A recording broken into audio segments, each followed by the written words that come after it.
It is 6:30 p.m. on Wednesday, September 17th, and I would like to call the Administration Committee meeting to order for the City of Harvard.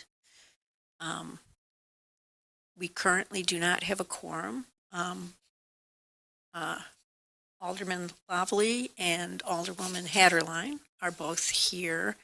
I was informed that Alderman Kriete is on his way. We'll make a... What's that? You just heard the door? Okay.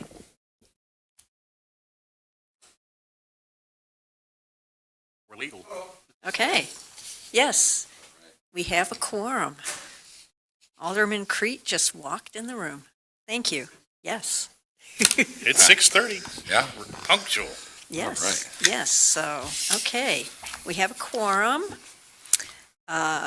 Alderwoman Luna cannot join us this evening. Item number 4 on the agenda is public comment. I do not see any members of the public here, so we can skip that. Did folks have a chance to review the minutes from our July meeting? And if so, is there a motion to accept those? I'll make the motion to accept the minutes from the July meeting. I'll second. Thank you. Thank you. All in favor? Aye. Aye. Okay, item number 6 is a discussion update on the Bernardi Securities Road Program 5-year bond. So,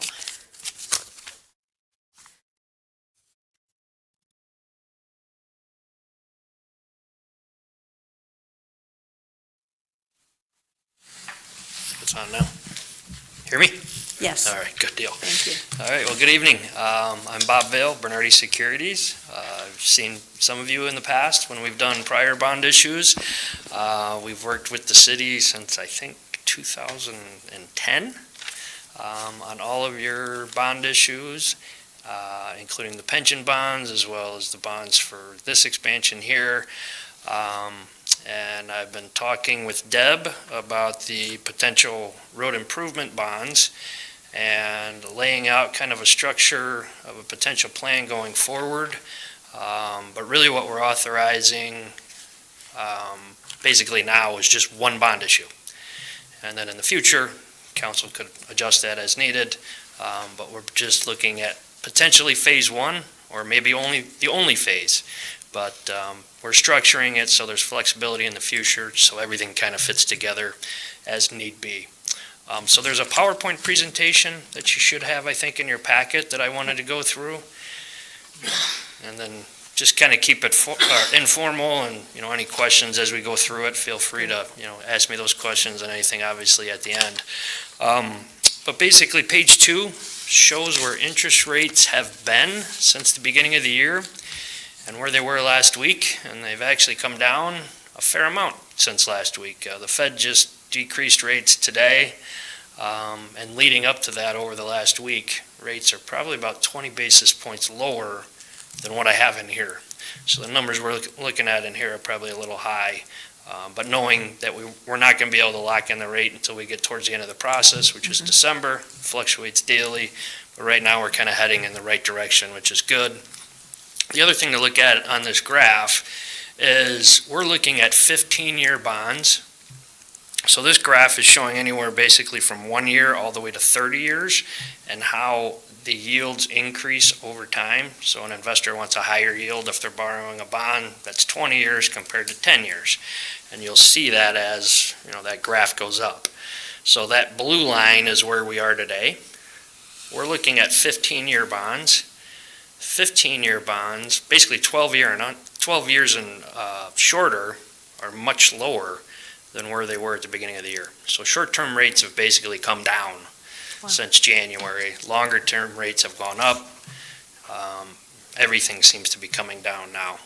So trending in the right direction, something we follow, but just to give you an idea where rates were back in January and where they are today. The next slide shows what our pledged revenue is. So the authorizing ordinance that we have in front of you basically lays out 3 things. The not to exceed dollar amount of the bond issue, what we're pledging to repay the debt, which is the non-home rule sales tax, and then a general project description, road improvements in the city. Those are the three important things that we can't change, that kind of authorizes everything. Here, we're showing just a history of how that non-home rule sales tax, those revenues have come in since they were implemented. And I think we're being pretty conservative on the bond issue because we're using a total amount of $900,000 per year. Last year, it was almost $1 million, and you're trending over that currently with what we're seeing here on that last row there of almost 500,000, just over 5 months. So I think we're being conservative how we're structuring everything. And if we actually take that and carry that over to the next slide, that'll show you how we set up the financing plan.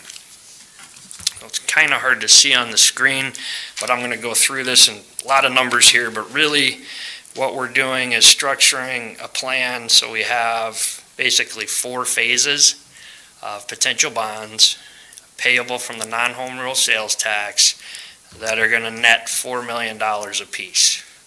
Now, the authorizing ordinance is only authorizing the first phase of that, but we want to leave flexibility in the future. So if you look on the left, we're basing this on your fiscal year, and then we're using that 900,000 all the way to 2056, so 30 years. We're not assuming any growth rate, anything like that. We're being super conservative, I think. And with the way we structure alternate revenue source bonds, like all of your other bond issues, we need to show coverage. So what that means is that revenue needs to be 125% of what the payment is every year. So basically that 900,000, if we use that as our revenue, we can issue up to about 720,000 in bonds to make sure we have 125% coverage.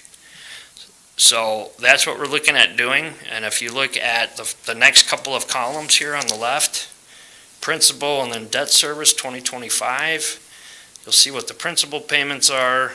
And then importantly, the next one, debt service, that's the principal and the interest payment.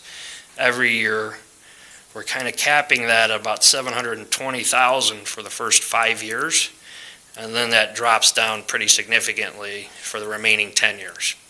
Reason we're doing that is because then we'd be looking potentially in 2030 at another bond issue. And then we kind of piecemeal that all together. And then 2035 and then 2040. But we're using kind of that same similar structure going forward where we can put this together, over this basically 15-year period, issuing 4 sets of bonds, netting $4 million every 5 years. So if the council decides not to do another 5-year bond, this particular bond will be paid off in 6 years? It would be paid off in 15 years. But it could be paid off early? It can. So there's a 10-year call feature. Mm-hmm. So every bond issue, you could go shorter, but you're going to pay a higher interest rate. But every bond issue, or almost every bond issue, has a 10-year optional redemption date. So an investor's protected for 10 years when they buy their bonds. But then at any point after that 10-year period, you could pay it off. You could refinance it if rates come down. Yeah. You could restructure it if need be. A lot of different. So then each year after 2031, that 131, 132, 133, whatever, that's the amount that goes towards the bond. Correct. And then if, Yep. just for instance, then the rest of the 900,000 could go wherever. Or more if there's more receipts by that time, but Right. yes. Yeah. So at that juncture, you would still need to service the 130, 34, whatever the actual year is, per year, but the remainder of the non-home rule sales receipts could be utilized however you deem necessary. The idea here was, though, the expectation, I guess, when this was all created, that you would issue another bond and you would do that every 5 years. But as the compromise that you guys decided was, well, let's do the first one and see how it works out. And maybe in 3 years, you come to the conclusion, we want to go, year by year. So then we would just continue to service this debt at that level. And then I think after the 10-year point, you could decide to just pay it off. You can't pay it off before 10, though. is that Right. Right, so. Well, you could pay it off, but you're paying the But you interest pay a all the fee, way yeah, you're until right. the 10 years. Right. So how did we, what's sort of magical about the 15-year timeframe for the Yeah, bond? so we were talking, Deb and I were kind of talking about that, and with bond issues, you try and issue them based on the useful life of whatever project you have. Okay. So roads, you're typically not wanting to stretch out, let's say, 40 years, because the life of the road isn't going to last 40 years. You'd be Right. bonding for it again. Yeah. So usually, you're looking at a shorter duration on a road bond. So 15 years kind of is about right on the useful life, maybe 15, 20 years, Okay. especially depending on if you're fixing anything underneath the road, Right, or not just the road. I mean, right. some of that's going to be, Yeah. a longer, useful life. Hope so, yeah. Yes, exactly. So So- would there, I mean, I'm thinking of it in terms of, like, would there be an advantage, or would it even work for it to be a shorter timeframe? You could do a shorter time frame, but when we put all this together, we're probably not going to generate the amount that we're generating here. Okay, It would just be a longer period of time. okay. So since we're shortening it up here, we're not going to have as much flexibility on another bond issue. We'll probably have to wait a little longer to do the next one, and then a little longer to do the next one, because we're going to be using up, so the payment's going to go up Okay, as you push it up. okay, And then you're going to have to wait a little longer to do the other portion. You reduce the debt service time period, but you also then increase the period between when you can do your next phase. Right. Because there's not enough revenue to do both. Yep. So this was kind of the happy medium. okay. If we knew exactly what what the receipts Sure. were going to be 5 years from now, Right. Yeah. it would help us. Structured But a little bit Yeah. differently. we're trying to but be conservative. Yes, that Yeah. makes sense. Yeah, I'm just thinking of because the interest rate, if it's shorter term, is less. Yep. And I just like lower interest rate. Sure. And we don't have, I mean, it's 10 years before we could Yeah. change anything. Yeah, the difference between 10 years and 15 years, let's say, is not going to be dramatic. You're looking at a rate, we're basically 4% now. Mhm. You're going to still be somewhere, probably 3.75% Okay, after you go 10 years, maybe 3.5 Okay. at the lowest. yeah, I was going to guess 3.8, but. Yeah. I mean, he only dropped, what, Quarter. 25 basis points today, so. yeah, Quarter today, that usually impacts just the very short-term Right. rate. Everything will kind of adjust, but Sure. the short-term for sure goes down a quarter, and everything else kind of fluctuates. thank But- you. Yeah, and there's flexibility in the future, too. Let's say you do want to do a phase two. I mean, it doesn't have to be 15 years. Well, the other thing is in 3 to 4 years, when you are making the decision for phase two, sales tax revenue may be very, very different picture than it is today. And Yes. you may have even more flexibility on what you want to do, so. Yep. Likewise, it could also be less, and that also is going to restrict you, so, Right. let's hope for the. Right. Well, that's why we're being conservative, and that's why we have to have the cushion, too. Right. Because if you look at the other important part of this whole page is the remaining sales tax that you have after you make your payment. So you're generating the 4 million, you're generating all these dollars, but you still have the money that we needed to set aside, not set aside, but show coverage. Those can be used for roads too every year. So that's another 7.3 million added up that we're not using towards any of the bond payments. So. So why isn't the 2026 included? Why you started at 2027? Because it's your fiscal year 2026. Forget it, okay. Right, right, So All we right, would be don't issuing. question, Yeah. don't question. yeah, we're already It's a good in question. 2026, John, I know. don't you know? Is your payments would be July and January. So the first payment would be July of 26, which would be your fiscal year 27. So that's why. Yeah, that's just interest. Principal's January. We have another year of sales tax before we. Yep. Yeah, that's why I'm showing on the right, you're getting the full 900,000 in 2026. Probably more based on what you're generating. And then I kind of put that together actually on the next slide. So everything that you can see, if you were to do the phases the way we have this set up, 4 million for each phase, which is a total of 16 million, and the 7.3 million, which is the non-home rule sales tax that we're not using, so total of over 23 million, and project funds that you'd have for road improvements. But from a actual standpoint, because of the interest payments, what is it going to cost us? Well, that would be, actually, if we turn back to the last page, your total debt service is 21.5 million to generate 16 million. 16, okay, So, Right here. okay. But, I mean, the reason looking at doing bonds, which I've spoken with Deb in the past, I mean, you're able to probably do more projects, more efficiency Yeah. on the costs. Taxpayers are going to see more of this up front instead Right. of year by year by year. Yeah. So that kind of thing. Yeah. And with inflation, Right, you're able to lock in a probably Price today project versus cost now than right. 5 years from now, what's that going to be? And then really the last step I wanted to go through, or the last slide, is the timeline, how this all comes together.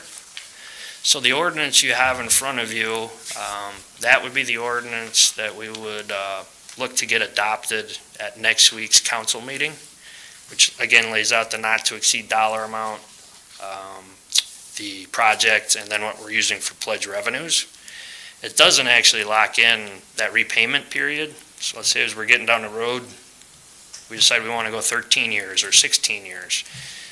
We need to know that before we issue the bonds, but we don't need to know that before Tuesday. Okay. So we still have time before we kind of figure that out exactly, but And we might change that based on whether the actual interest rate's gonna be locked in at, right? Exactly. So- Yep. So, there is still a little bit more flexibility. Yeah. Yes. And then your meeting in October 28th, we would have the public hearing. There we just reiterate again what the bond issue is for, and then take any public comments. And then your November meeting is when we would actually look to adopt the final bond ordinance, which has all the final security of the bonds, the not-to-exceed parameters for the sale of the bonds. It's the last council action.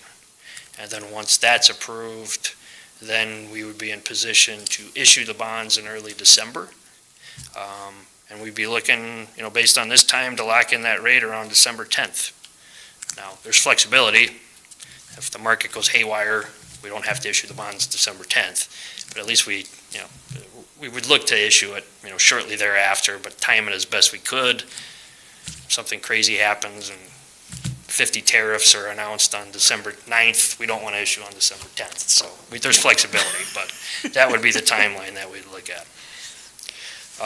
And then based on the structure, then we would close the end of December 23rd. That time, the project funds would be dispersed to the city.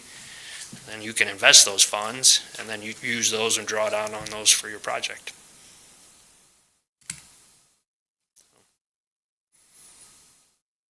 Any questions?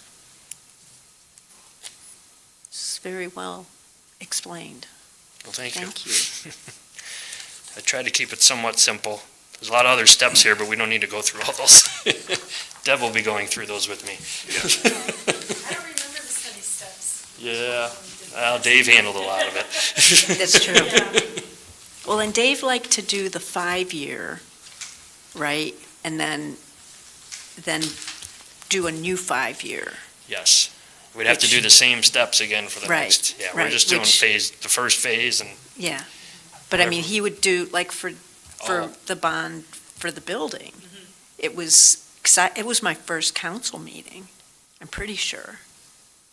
And we were approving the ordinance. So this was like 2019 for the $5 million for the addition, and it was a 5-year bond issue, but it wasn't going to all be paid off in 5 years. And it was very confusing for me. That was one I think you did with the bank, and then it was like a short-term, more Right. short-term, and then we Right, and then restructured that did later with the bond. did another one, Yes, yeah, but, Kind of like a bridge loan. yes, yeah. yes. It was very confusing as a Yeah. brand-new council member. Yeah. That was to get through the construction period, and then, once it was done, then we bonded it out. Right. Yeah, to Yeah. service that debt. So. Yeah. And that timing actually worked out really well, because I think we refinanced that in 20 or 21. Yeah. And I think rates were like- Yep, rates were in the Yeah. basement, so. I think Yeah. you're under 3%. Yeah. And we were out 25 years, maybe even be out, Yeah. around 2%. The police pension bond, we do it at the We- same time. We did that at a good time too. That was in Yeah. 21, I think. Those were taxable, so the rate's a little higher, but yes, that was good Yeah. timing on that too. Yeah. Phew. Okay, any comments, questions? Do you need any action from us tonight? Send the council. Oh, that's item number 7, okay. Okay, item number 7. We have an ordinance authorizing the issuance of general obligation bonds, alternate revenue source in one or more series, taxable or tax exempt, of the City of Harvard, McHenry County, Illinois, in an aggregate principal amount not to exceed $4,175,000 for the purpose of financing various road and related improvements within the city and paying for costs related thereto. And the recommendation is to refer to the City Council for approval of the proposed ordinance as presented and to authorize execution of all related documents. Motion to that effect? Yeah, I'll make that recommendation. Thank you. Second. Thank you. Any comments or questions? Okay, all in favor? Aye. Aye. Okay, Thank you. we have an ordinance going to council. All right. Thank you. Well, I'll be here next Tuesday. All right. So Thanks for coming, Great. Bob. hopefully Thank rates keep you. going down. Do that for us, will you?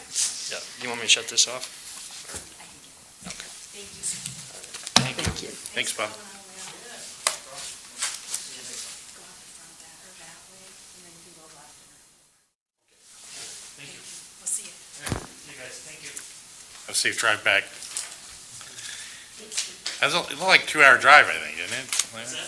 You're like a 2-hour drive away or something like I'm that. down in Homer Glen.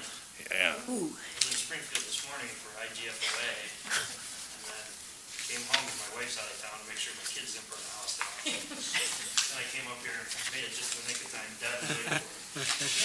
Yeah, you did good. Thank you. Thank you. thank you. Have a good night. Bob. See you next week.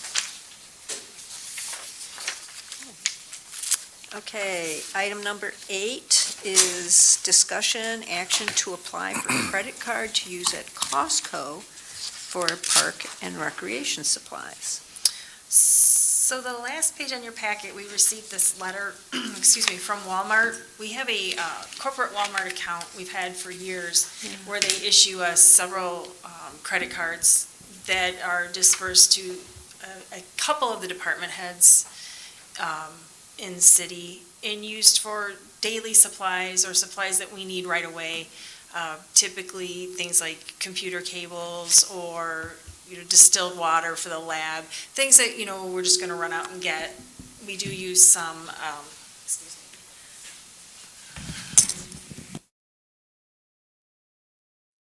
We do use it for some pool supplies, and up until this year, we also used Sam's Club for pool supplies. We had, the previous administrator reorganized the Sam's account, and it was opened in the city's name, but under his authority, so we weren't able to change that. We had to close it.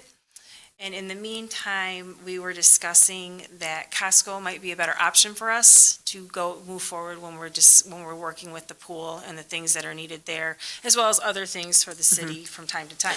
Costco allows for a corporate credit card, which is actually a Visa, and so you can use that anywhere. You can use it at Costco, you can use it like a regular credit card. So because Walmart It is a regular credit card. Yes, is because Walmart is discontinuing their credit card, we thought that it might be prudent to request that we apply for a Costco Visa card with a $5,000 limit that we could use at both locations, as well as any other needs that were credit card required. We currently have a city credit card that we use for online purchases like trainings. And every once in a while, we'll come across a vendor that doesn't allow for an account to be set up. We'll use it for that. That, I believe, has a $2,500 limit. So we would ask for more on this one, just because we do run a little bit higher on things when we do the Walmart purchases and the purchases for the pool during that season. Well, then on top of that, then it's going to be a membership to Costco, Correct. right? Yes. What, like $100 a year or something? I believe it is. I think it's a little more than that, but close, yes. Good prices. I do believe, because I have a similar corporate account at Costco, so I also believe qualified purchases get a kind of a cash back deal. So we use that to pay for our membership, and given if the city's going to be using, that kind of level of spend, it's likely that there'll be, what they end up doing is they actually issue you a check back as a cash back. So it ends up being, you could pay for those fees and then reutilize that money for other purchases at Costco.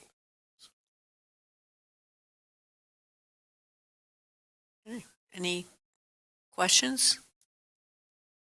Motion? I assume we need a motion To refer to city to council. refer to city council? That would be a roll call. Okay. So I'll make the motion that we apply for credit card to use at Costco for Parks Recreation supplies with a $5,000 limit. I'll second it. Thank you.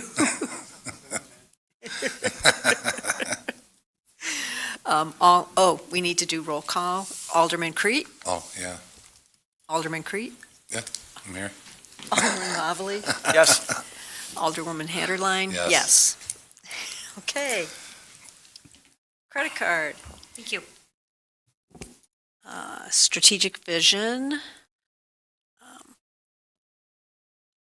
I don't have anything. Yeah, this is a standing Yeah. agenda item, so Yeah. just gives you the opportunity. Does anybody else have? No? Okay. Item number 10, new business.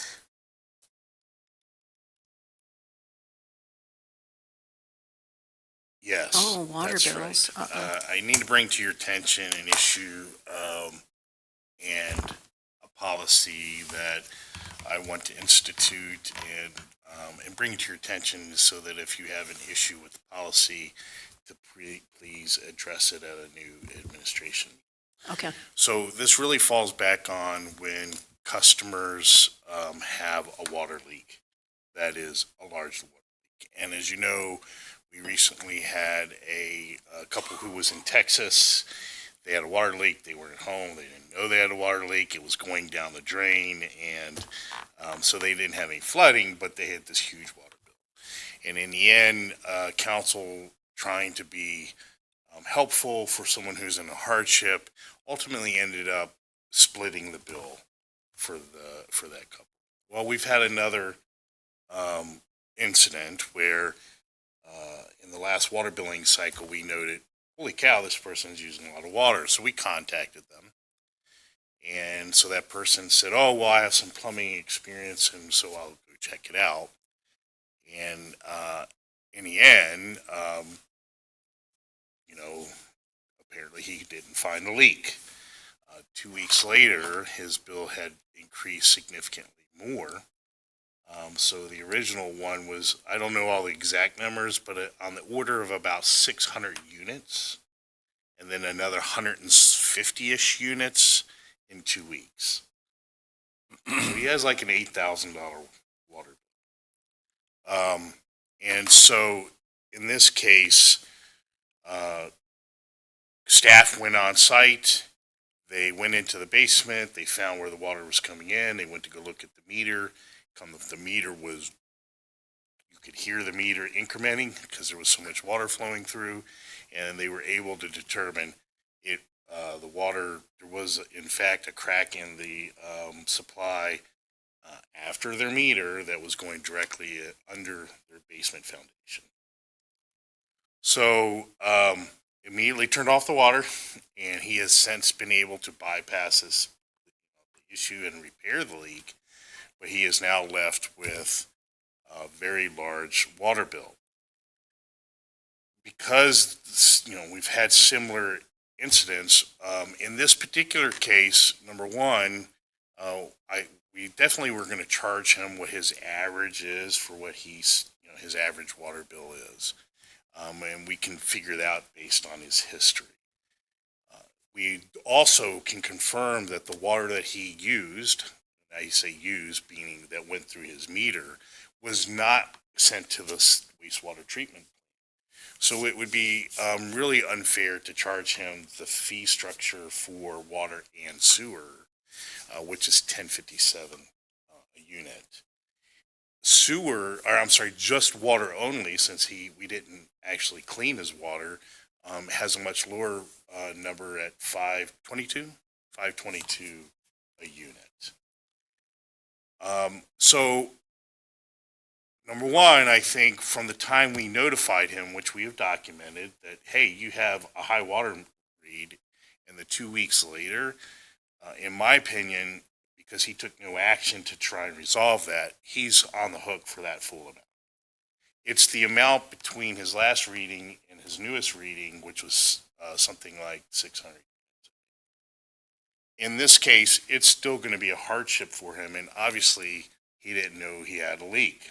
And so in those cases where if the leak is less than, which my authority as executive is 10,000, the policy that I'm setting in place is that we would split the bill 50-50 in these cases where we can verify that there was in fact a leak, and we would charge him the $5.22 for the difference of what his normal bill would be and what the amount of leak that he has, and we would split that 50-50 with him and essentially waive 50% of that.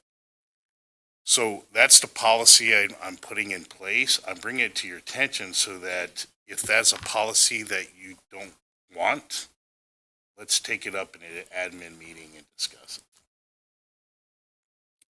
So is this new construction?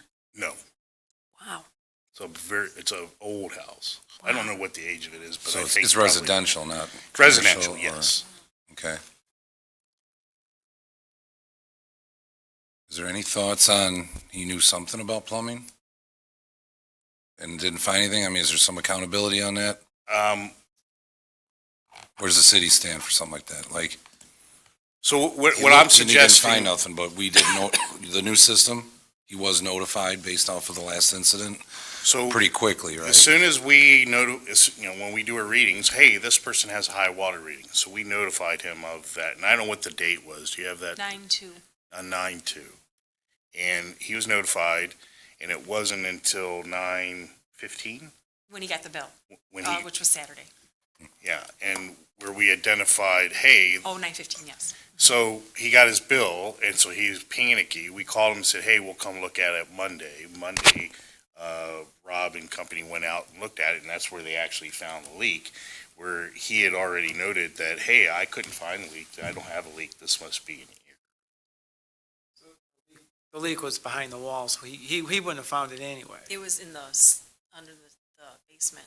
So Foundation. apparently, The foundation. you could have found it by just simply looking at the water meter, because the water meter was Right, if that thing's spinning, I Yes. know there's a problem. Yes, Right. right. So, based on our staff's report, like, there was cobwebs over the water meter, so it had not even been looked at. So, we're suggesting from the time the meter read till now, when we shut it off, which is 100 and some units, he should be responsible for. It's the units before we notified him that I'm suggesting we do a 50/50. But are you also doing administratively that you would reduce that based on not going into the sewage, not going to the wastewater plant? Yes. The 50, we would only charge, first off, the 50% waiver is administrative waiver. Right. But if we can prove that he only used water and it didn't go down a drain, then we would charge him at the water usage fee, not rather water than the and sewer. wastewater. Okay, Yes. gotcha. In the case of the previous issue, it was water and sewer because it went down the drain. So, I mean, I'm not disputing your recommendation. It's just funny to me, not funny, but odd to me that, it's leaking outside of the house or whatever, and you don't, After It's it's not gone wet, inside, right? yeah. the ground isn't wet. I mean, the water, I know it's been dry. Apparently, there was some moisture in the basement floor, but it wasn't like a puddle or anything like that. And my understanding is staff could physically see the water rushing underneath of the foundation. So Like where the pipes it come like, into the meter. it was a physical inspection. You could see it and hear it. And so none of those things were done after we notified him. That's why I'm suggesting from that period on, he should be responsible for the full amount of those units, but the units before being notified, we would split 50/50. Okay. Basically, check my water meter every time I go down in the basement. Make sure it's not spinning. Make sure it's not spinning like a top. Well, yes. Well, in my household, if there's a water, like if someone leaves a hose on outside, I can kind of hear the water running. But in these older homes, maybe where it's not quite the same level of, because I have it's not a finished basement, but it's very clean walls, and I think maybe this was not like concrete walls. It's an older home, so it may very well be a stone wall foundation, which would explain why you could kind of see it, right? So that's what I had for new business, so thanks Okay. for reminding. Thank you. Thank you. That seems very reasonable to me. Any other new business? Okay, item number 11. Is, yeah, okay. Thank you. Just in time. In the dark, okay. Item number 11, closed session to discuss section 2C1 personnel. Do we make a motion? This always confuses me. Yeah, so here, yes, you would make a motion in a second to go in closed session, then we'll stop the stream, you'll be in closed session, and then when we're done with closed session, we'll start the stream, you can make the motion to come out of closed session and then proceed. I'll make a motion to go into closed session. I'll second it. Thank I'm you. sorry, to discuss section 2C1 personnel. All in favor? Aye. Aye. Make sure it's going.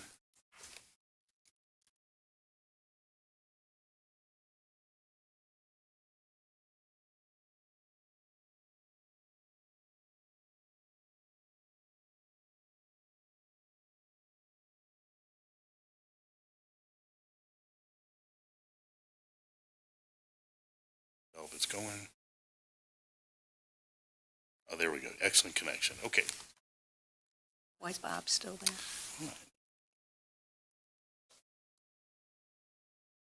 Okay.